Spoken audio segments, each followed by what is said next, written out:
Hello friends, welcome to JRF NET and PhD। तो यहाँ इस चैनल पे आपको मिलेंगी सारी नेट से रिलेटेड वीडियो। और आज की वीडियो में हम बात करेंगे जूरिस्प्रूडेंस। आई नो बहुत बोरिंग लग रहा होगा ना सुनते ही, लॉ के टाइम से बोरिंग लग रहा है ना जूरिस्प्रूडेंस, बट नहीं, हमें जितना लॉ के लिए पढ़ना है नेट पेपर निकालने के लिए उतना हम जूरिस्प्रूडेंस पढ़ लेंगे और ईजी वे में पढ़ लेंगे कि आराम से हो जाए। और हर वीडियो के लास्ट में हम क्वेश्चंस किया करेंगे जो PYQ या MCQ हुआ करेंगे, जिससे आपकी एक रिवीजन रहा करेगी कि हमने क्या क्या पढ़ा है क्लास में और क्या क्या क्वेश्चन आया हुआ है पहले। तो डरने की बात नहीं है, जूरिस्प्रूडेंस बोरिंग है लेकिन सबसे स्कोरिंग भी है। सबसे ज़्यादा क्वेश्चन आते हैं जूरिस्प्रूडेंस से, और अगर आप ट्रिक के साथ करोगे जूरिस्प्रूडेंस ट्रिक्स यूज़ करके तो बहुत ईजिली हो जाता है। मेरे को भी नहीं पसंद था पहले, लेकिन मेरा UGC नेट सिर्फ जूरिस्प्रूडेंस की वजह से ही क्लियर हुआ था। तो सबसे पहले इस वाली वीडियो में हम आज बात करेंगे सिलेबस की, कि हमारे सिलेबस में कितना है जूरिस्प्रूडेंस का मटेरियल, कि कितना आएगा। तो फर्स्ट ऑफ ऑल है nature and sources of jurisprudence. तो सबसे पहले बात करेंगे हम, जो हमारी फर्स्ट यूनिट है सिलेबस में, nature and sources of jurisprudence. मतलब नॉर्मल क्या है जूरिस्प्रूडेंस, इसकी डेफिनेशन क्या है, लीगल मैक्सिम क्या है, और जो प्रीवियस ईयर में इससे कोई क्वेश्चन आया है तो वो हम डिस्कस करेंगे। फिर हमारा आता है स्कूल ऑफ जूरिस्प्रूडेंस, जो सबसे इम्पॉर्टेंट है और सब ने अपने लॉ में पढ़ा है। तो सबसे डिफ़िकल्ट तो शायद यही लगता है देखने में कि क्या है वही स्कूल में। उसके अंदर अलग जूरिस्ट है, ऑस्ट्रिन है, सैलमंड है, कैल्सन है, बेंथम है। फादर ऑफ जूरिस्प्रूडेंस कौन है, किसने कौन से स्कूल में ओके क्या बोला है, कौन सा स्कूल किस बारे में बात करता है, तो ये सब डिस्कस करेंगे हम। फिर उसके बाद है लॉ मोरालिटी, फिर है concept of right and duty. इससे एक क्वेश्चन ज़रूर आता है कोरिलेटिव्स वाला, कि राइट का कोरिलेटिव क्या है, अपोजिट क्या है, वो सब करेंगे डिस्कस। फिर है लीगल पर्सनैलिटी, फिर है concept of property ownership, concept of liability, law poverty and development, global justice, modernism and post modernism. ये सब है पूरा सिलेबस जूरिस्प्रूडेंस का।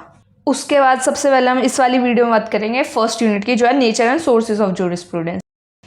तो देखो, जो इससे क्वेश्चन आया हुआ है लास्ट टाइम, जूरिस्प्रूडेंस जैसे वर्ड है तो इससे पता चलता है, पहले तो इसका हमें फुल फॉर्म ही पता होना चाहिए।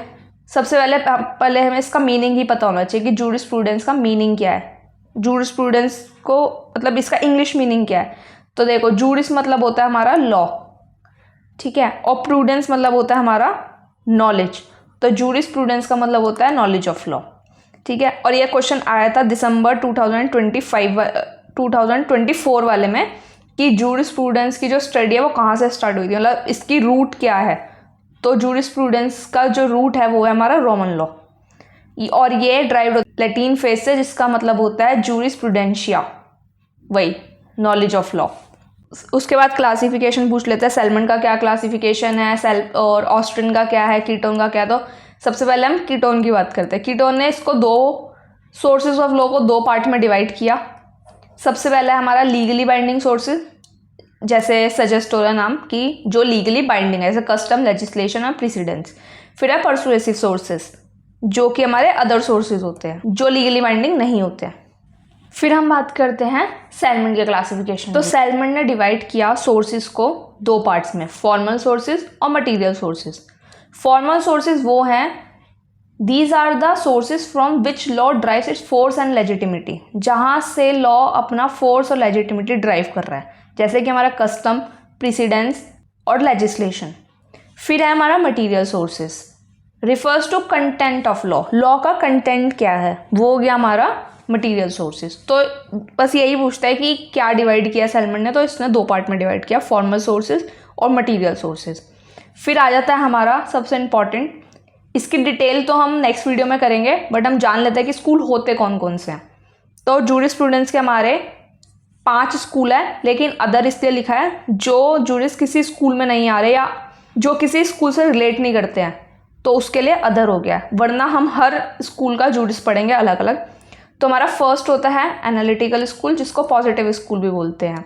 फिर है सोशोलॉजिकल स्कूल, इसमें हम पढ़ेंगे कि इसके अंदर कौन सा जूरिस था, सोशोलॉजिकल स्कूल का क्या पॉइंट ऑफ व्यू था, उसके लिए जूरिस्प्रूडेंस क्या चीज़ है, क्या लॉ है उसके लिए। फिर हिस्टोरिकल स्कूल, फिर हम सबकी थ्योरीज भी पढ़ेंगे हर जूरिस की, कि किसने क्या थ्योरी दिया, जो पेपर में आती है, हर बार PYQ में रिपीट होती है कि इसकी क्या थ्योरी है, किसने क्या बोला, किसका क्या डिवीजन है। फिर रियलिस्ट स्कूल, फिर नेचुरल स्कूल और फिर अदर्स। उसके बाद हमारे आती है डेफिनेशंस ऑफ जूरिस्प्रूडेंस, जो हर ईयर आता है कम से कम, मतलब इससे एक क्वेश्चन तो आता ही आता है जूरिस्प्रूडेंस से। ऐसी PIL से भी एक आता है डेफिनेशन के ऊपर क्वेश्चन। तो सबसे पहले फेमस, जिसको सब ने ही पढ़ा होगा अपने लॉ टाइम पे, ऑस्ट्रिन। तो जॉन ऑस्ट्रिन बोलते हैं the philosophy of positive law. Jurisprudence philosophy है एक पॉजिटिव लॉ की। और ऑस्ट्रिन का तो सबने ही पढ़ा है कि इन्होंने सैंक्शन की बात की है, कमांड की बात की है, पॉजिटिव लॉ की बात की है। तो ये सब तो टिप्स पे होना चाहिए। फिर जो हमारा ऑस्ट्रिन है, उन्होंने डिवाइड किया जूरिस्प्रूडेंस को 2 कैटेगरी में। एक है जनरल जूरिस्प्रूडेंस, एक है पर्टिकुलर जूरिस्प्रूडेंस। जनरल जूरिस्प्रूडेंस ये होता है जो जनरली लॉ, ऐसा लॉ जनरली जो सब पे एप्लीकेबल है, जनरली एप्लीकेबल है। और पर्टिकुलर जो किसी स्पेसिफिक कंट्री पे एप्लीकेबल है, जैसे इंडिया का अपना लॉ है तो वो पर्टिकुलर लॉ है जो इंडिया पे ही अप्लाई होगा। देखो इसमें तुम्हें ना टर्म्स पकड़ने हैं, जैसे हाईलाइट कर देते हैं इसको। जैसे यहाँ पे हमारा पॉजिटिव लॉ, तो ऑस्ट्रिन को कनेक्ट कर लो पॉजिटिव लॉ से, कि जहाँ पे भी पॉजिटिव लॉ दिखा वो ऑस्ट्रिन ने बोला है, पर हर जगह नहीं, पहले पढ़ना पड़ेगा कि क्या डेफिनेशन है। ठीक है। फिर हॉलैंड आया, हॉलैंड ने बोला जूरिस्प्रूडेंस इज द फॉर्मल, देखो इसने भी पॉजिटिव लॉ बोला है लेकिन इसने बोला formal science of positive law. फिर सैलमन आया, सैलमन ने सिविल लॉ वर्ड का यूज़ किया। ठीक है, तो वर्ड्स कनेक्ट करने पड़ेंगे तभी ईजी हो सकता है paper. The science of first principle of civil law, फिर इसने 2 दिए, जेनरिक सेंस और स्पेसिफिक सेंस। इसने बोला जो जेनरिक सेंस है, jurisprudence is the science of civil law encompassing all rules and principle applied by court। फिर इसने बोला specific sense, jurisprudence is the science of first principle of civil law focusing on foundational principle that govern the legal system। जो foundation principal है जो govern कर रहा है legal system को, वो हो गया तुम्हारा स्पेसिफिक सेंस। फिर मतलब ये हो गया, सैलमन ने सिविल लॉ के बारे में बात की। फिर आया किटन, किटन ने बोला स्टडी ऑफ फंडामेंटल प्रिंसिपल, यहाँ इसका वर्ड हो गया fundamental principle of law, nature of the legal system. फिर हो गया आल्फिन। देखो आल्फिन का तो इंपॉर्टेंट इसलिए हो जाता है क्योंकि ये जस्ट और अनजस्ट वाला जो टर्म है ना, इसका ये पेपर में आता है और पहले भी PYQs में आया हुआ है। ठीक है, तो लोग आल्फिन के बारे में हमने इतना पढ़ा नहीं होता अपने लॉ टाइम पे, तो हमें समझ में ही नहीं आता कि भाई किसने बोल दिया, हम ऑस्ट्रिन लगाए आएंगे, सैलमन लगाए आएंगे, पर हम ये नहीं सोचते कि एक बार पढ़ ले तो ऊपर ऊपर से ही पढ़ लो तो याद रहता है। तो देखो मैंने तो ऐसे याद किया था, जैसे US में अनजस्ट में, तो यू से हो गया आपका आल्फिन, तो यू इसके नाम में भी है और अनजस्ट में भी है, तो हो गया ये जस्ट अनजस्ट आया तो आल्फिन हो गया। उसके बाद हमारा आता है पाउल्स ने बोला the law is not to be deduct from rule but rule from, तो डिडक्शन की बात की हमारी। फिर बैंथम, कमेंट्स में लिख के कि बैंथम है क्यों जूरिस्प्रूडेंस से इसको कनेक्ट किया जाता है। देखो बैंथम जो है, बैंथम को बोलते हैं फादर ऑफ जूरिस्प्रूडेंस। ठीक है, और एक क्वेश्चन आ जाता है कि फादर ऑफ जूरिस्प्रूडेंस कौन है, फादर ऑफ इंटरनेशनल लॉ कौन है, father of public international law कौन है, फादर ऑफ इंग्लिश जूरिस्प्रूडेंस, क्योंकि वो दोनों अलग हैं। फिर जितने भी स्कूल है हर स्कूल का फादर पूछ लेंगे, सोशोलॉजिकल स्कूल का फादर कौन है या हिस्टोरिकल स्कूल का फादर कौन है, तो वो हम सब करेंगे कवर अगली वीडियो में जब हम स्कूल्स की बात करेंगे। तो बैंथम ने जो हमारा किया सेंसोरियल जूरिस्प्रूडेंस और एक्सपोजिटरी जूरिस्प्रूडेंस में डिवाइड। तो सेंसोरियल का मतलब होता है the law ought to be, तो इसका मतलब भी पूछ लेते हैं। ठीक है, और एक्सपोजिटरी का मतलब होता है the law as it is, जैसा लॉ है वैसा ही। फिर ये आती है स्टोन, हमें लगता है इंपॉर्टेंट नहीं है, बस स्टोन के क्वेश्चन आ रखा है पहले भी। इसने सिंपल सा बोला lawyers extra version is a jurisprudence. Jurisprudence क्या है, लॉयर्स का एक्स्ट्रा वर्जन। फिर लस्की, जब मोक वोक करोगे ना तो ये क्वेश्चंस बहुत मिलते हैं, और अगर आप स्कोर नहीं करो पहले ही डीमोटिवेट हो जाओगे। मोक में स्कोर नहीं आता तो पहले ही लगता है कि हमारा तो पेपर होगा ही नहीं क्लियर, बट ऐसा नहीं है, थोड़ा थोड़ा भी पढ़ोगे तो मोक भी निकलेंगे और पेपर भी निकल जाता है बहुत आराम से। फिर लस्की का है jurisprudence is the eyes of law. देखो स्टोन का लॉयर्स एक्स्ट्रा वर्जन, लस्की का आईज ऑफ द लॉ। अब हम रिपीट कर लेते हैं एक बार हमने क्या क्या पढ़ा है, उसके बाद हम करेंगे क्वेश्चंस। देखो हमने सबसे पहले किया कि जूरिस्प्रूडेंस का क्या मतलब है। जूरिस्प्रूडेंस का सिंपल सा मतलब है, जूरिस मतलब लॉ और प्रूडेंस मतलब knowledge. Knowledge of law is a jurisprudence. इसकी रूट्स है हमारी रोमन लॉ में। फिर इसका हमने क्लासिफिकेशन किया सैलमन ने, फॉर्मल में, मटीरियल में, और हमारा किटोन ने सोर्सेज ऑफ लॉ का क्लासिफिकेशन किया लीगली बाइंडिंग और परसुएसिव सोर्सेज में। फिर हमने स्कूल्स का पढ़ा ऊपर से कि क्या क्या है स्कूल्स, कितने, मतलब सिर्फ नाम एक तरीके से। नेक्स्ट वीडियो में तो हम पूरा डिटेल करेंगे स्कूल के बारे में। Historical school, analytical school, realistic school, historical, sociological schools की है। फिर हमने डेफिनेशन पढ़ी ऑस्ट्रिन की। ऑस्ट्रिन ने बोला कि is a positive law, philosophy of a positive law. फिर उसका डिवीजन है। फिर बेंथम का किया हमने 2 डिवीजन, सेंसोरियल और एक्सपोजिटरी जूरिस्प्रूडेंस। फिर हमने पढ़ा कि सैलमन ने क्या बोला, सैलमन ने सिविल लॉ बोला। फिर हमने किया हॉलैंड ने formal science of positive law बोला। फिर अल्फिन ने जस्ट एंड इनजस्ट लॉ बोला। फिर स्टोन किया हमने लॉयर्स एक्स्ट्रावर्जन किया। लस्की किया आइज ऑफ लॉ किया। तो अब हम क्वेश्चन करेंगे जो PYQs में रहे हैं और हम MCQ एज अ मॉक लेके आए हैं। देखो सबसे पहला क्वेश्चन है the jurist who gave more predominance to the rule of law. देखो रूल ऑफ लॉ पता है डाइसी से कनेक्टेड है, तो Dicey. Which one of the theories of punishment can be considered as judicial contribution to the social change. Social change क्या ला सकता है, तो इसको हम बोलते हैं, ये होती है हमारी रिफॉर्मेटिव थ्योरी, जहाँ पे ये होता है जो क्रिमिनल है उसको दोबारा से सोसाइटी में इंटीग्रेशन करना है उसका, तो यहाँ होता है हमारा रिफॉर्मेटिव। फिर है jurisprudence is a lawyers extraversion. ये हमने अभी अभी पढ़ा है कि किसने बोला था, तो ये हमारा बोला था स्टोन ने। फिर है the maxim necessitas non habet legem means. देखो मेरा तो ये सिंपल सा है, जब मैक्सिम आया तो पहले हम नॉन को पकड़ ले। नॉन है तो इसका मतलब हो गया नॉट, तो पहले तो वो वाले ऑप्शन कैंसिल कर दो जिसमें नॉट नहीं है। Necessity is the mother of intervention, नहीं, इसमें नोट का कहीं यूज नहीं है। यहाँ पे नो यूज है। नेसेसरी मीन्स नो लॉ, और लॉ का मीनिंग आपको पता है, और यहाँ पे लीगम दिया ही हुआ है, लॉ लीगम। ये हो गया हमारा नेसेसिटी नोज नो लॉ। फिर है custom is a science of positive law, तो किसने बोला था, ये हमारा बोला था ऑस्टिन ने। फिर है which of the following jurist opine that crime is an act or omission in violation of a public right.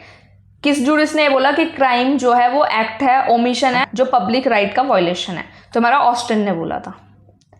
फिर है जूरिस्प्रूडेंस इज अ, देखो सबसे पहले तो सिस्टमैटिक स्टडी ऑफ नेचर नहीं है, ये हमें पता है। स्टडी ऑफ गवर्नमेंटल बिहेवियर नहीं है। अब कंफ्यूजन होगी लॉयर्स एक्स्ट्रावर्जन, बट ये ध्यान रखो कि ये सिर्फ स्टोन ने बोला था, ये जूरिस्प्रूडेंस को डिफाइन वैसे नहीं करता कि जूरिस्प्रूडेंस इज अ लॉयर, ये सबका पॉइंट नहीं है, ये सिर्फ स्टोन का पॉइंट था। तो इसका आंसर होगा नन ऑफ द अबव, और ये PYQ का क्वेश्चन है। फिर है the law is no doubt a remedy for greater evils yet it brings evils of its own. ये किसने बोला था, ये बोला था हमारा सैलमन ने। Ratio decidendi may be define. Ratio decidendi सबको पता है, जब हम केस लॉज लिखते हैं अपने पेपर में तो वहाँ पे हमें लिखना पड़ता है, तो इसका क्या मतलब होता है, तो इसका मतलब होता है statement of law applied to legal problems disclose by fact, finding of material facts जो कि बेस्ड होते हैं अर्लियर केस लॉज पे। तो इसका आंसर मेरे हिसाब से A and B दोनों होना चाहिए। फिर a legal system is only the sum total of laws and that one only needs to identify a just one. तो ये किसने बोला है, ये बोला हमारा बेंथम ने। फिर the legal terminology of opinio juris was first formulated. Opinio juris से बहुत क्वेश्चंस आते हैं और हमने पढ़ा भी है PIL के टाइम की भाई ओपिनियो जूरिस क्या है, तो ये हमारा दिया था फ्रांकोइस गेनी ने। फिर है realist school is a branch of, अभी हमने स्कूल के बारे में डिस्कशन किया है कि हमारे 5 स्कूल हैं, फिर एक अलग से अदर्स है, तो इसमें बोला है कि जो रियलिस्ट स्कूल है वो किसकी ब्रांच है, तो ये सोशोलॉजिकल स्कूल की ब्रांच है, उसी का पार्ट, मतलब उसी से एक ब्रांच है ये। फिर in the hierarchy of sources of law in India which one is primary, तो हमारा प्राइमरी सोर्सेज सबको पता है कि लेजिस्लेशन है। फिर the maxim constitutio est ultra lex means, ओहो इसके नाम इतना डिफिकल्ट है। तो देखो इसमें कहीं पे नो नहीं यूज, तो पहले नो वाला ऑप्शन ही काट दो, ठीक है। अब हो गया लेक्स मीन्स लो, तो कस्टम इज अनदर लॉ, इसका आंसर हो जाएगा। द ओपिनियन ऑफ अ जज which is not necessary for the decision of a case is called, ये होता है ओबिटर डिक्टम। इसका मतलब ये होता है जो ओपिनियन है, यहाँ पे सिर्फ जज ओपिनियन देते हैं अपना, उनका रिमार्क होता है, उनका ओपिनियन होता है, बट ज़रूरी नहीं है कि वो नेसेसरी नहीं होता किसी डिसीजन के लिए। फिर स्टेट डिसाइज डॉक्ट्रिन, ये सबको पता है कि जो प्रेसिडेंस होता है उसको फॉलो करना, वो होता है जब कोर्ट प्रीवियस डिसीजन को फॉलो करता है, प्रेसिडेंस को फॉलो करता है, तो होता है स्टेट डिसाइज। फिर है precedence is a source of law in, तो ये सब में होता है, कॉमन लॉ में भी होता है, सिविल लॉ में भी होता है, इंटरनेशनल लॉ में भी होता है, above all. The meaning of पेर इंक्वेरियम इज एज फॉलो, तो पेर इंक्वेरियम का क्या मतलब होता है? देखो, पेर इंक्वेरियम होता है जब एक डिसीजन में हम स्टैट्यूट को इग्नोर कर देते हैं, केस लॉ को इग्नोर कर देते हैं और कॉन्स्टिट्यूशन को इग्नोर कर देते हैं, तो इसमें चारों ही सही होंगे। एक ऐसा डिसीजन जो सबको, इन तीनों को इग्नोर करते हुए लिया जाता है या दिया जाता है, वो होता है हमारा पेर इंक्वेरियम। और इसका मतलब वैसे इंग्लिश में होता है through lack of care.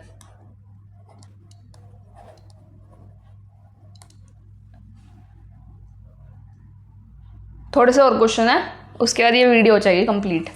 Legislation enacted by parliament is, देखो जो लेजिस्लेशन हमारी पार्लियामेंट इनेक्ट करती है तो कभी सबऑर्डिनेट नहीं होगा, डेलीगेट नहीं है, वो होता है सुप्रीम। कस्टोडियल लॉ तो है ही नहीं, तो ये हो गया हमारा supreme legislation.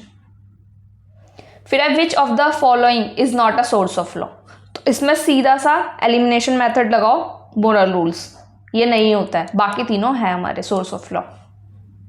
Which of one of the following is not a requirement for a valid custom, valid custom की क्या रिक्वायरमेंट नहीं है?